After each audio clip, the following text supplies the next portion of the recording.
sebetulnya isu-isu perempuan yang saat ini menantang dan perlu pemikiran intensif bersama, yang isunya juga belum ada perlindungan yang lebih komprehensif secara legal, proteksi dan sistem yang lebih sistemik lainnya.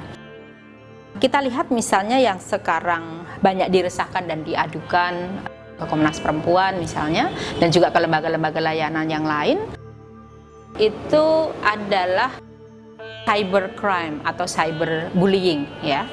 Itu jadi soal sendiri di mana perempuan melalui Facebook, melalui Twitter, melalui sosial media, melalui cyber yang lain rentan menjadi korban perdagangan, korban eksploitasi seksual, bahkan cyberbullying sekarang ini digunakan oleh kelompok-kelompok kanan anarkis untuk melakukan teror-teror kepada sejumlah penggiat HAM gitu ya, terutama mengangkat isu-isu yang dianggap sensitif, krusial gitu. Jadi kalau dulu Women Human Rights Defender atau perempuan pembela HAM atau seseorang pembela HAM itu yang sekarang oleh PBB sangat dilindungi.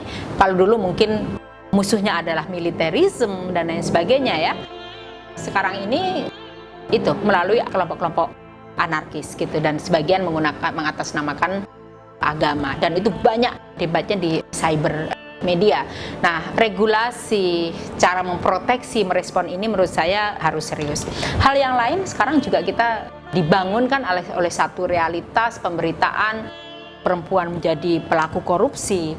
Di sana juga di saat yang bersamaan dia menjadi korban dari gratifikasi seksual. Jadi soal women and corruption ini menjadi satu bongkahan yang perlu pemikiran yang lebih intensif juga gitu ya. Dan sekarang ini kita sedang mengkaji, melihat perbandingan dengan sejumlah negara lain.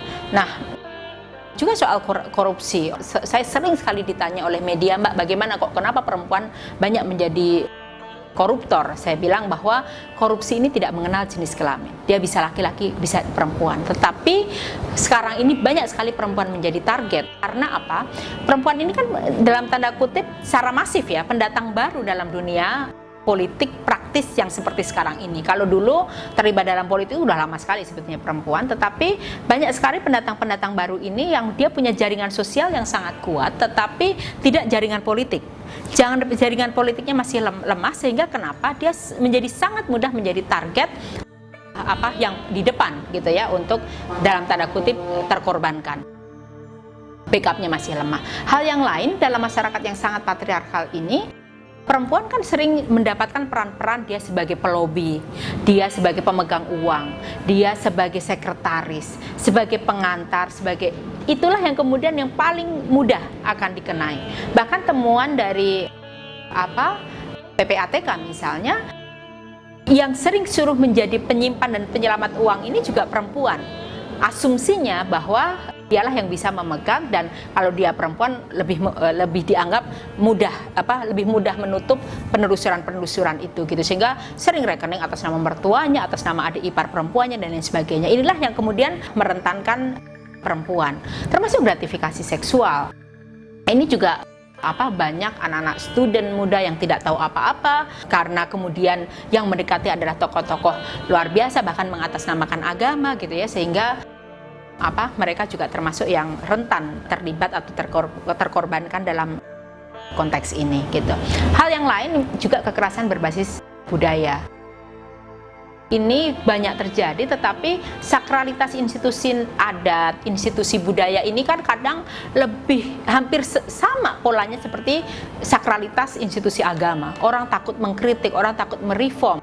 Apalagi sekarang misalnya pembangunan dianggap menjadi sumber masalah, sehingga orang meromantisir kembali ke sistem adat, sehingga orang menganggap seluruh sesuatu yang dari adat itu serba luar biasa, sehingga kadang pembela isu masyarakat adat dan lain sebagainya tidak otomatis dia tahu bahwa di dalamnya ada soal isu-isu kekerasan terhadap perempuan. Menyoal isu kekerasan terhadap perempuan kadang juga masih disoal bahwa itu bisa menjadi agenda nanti setelah isu ini ada isu adat menjadi pengakuan gitu. Jadi ini luar biasanya sekarang misalnya komunitas adat perempuan-perempuan aman mulai bahwa ini agenda yang sama pentingnya gitu ya, dengan mengadvokasi persoalan adat, dan mereka udah mulai masukkan isu kekerasan terhadap perempuan menjadi bagian penting dari persoalan ini. Nah, tapi masalahnya bagaimana national mechanism juga penting untuk bisa memberi jawaban terhadap kekerasan-kekerasan terhadap perempuan yang diatasnamakan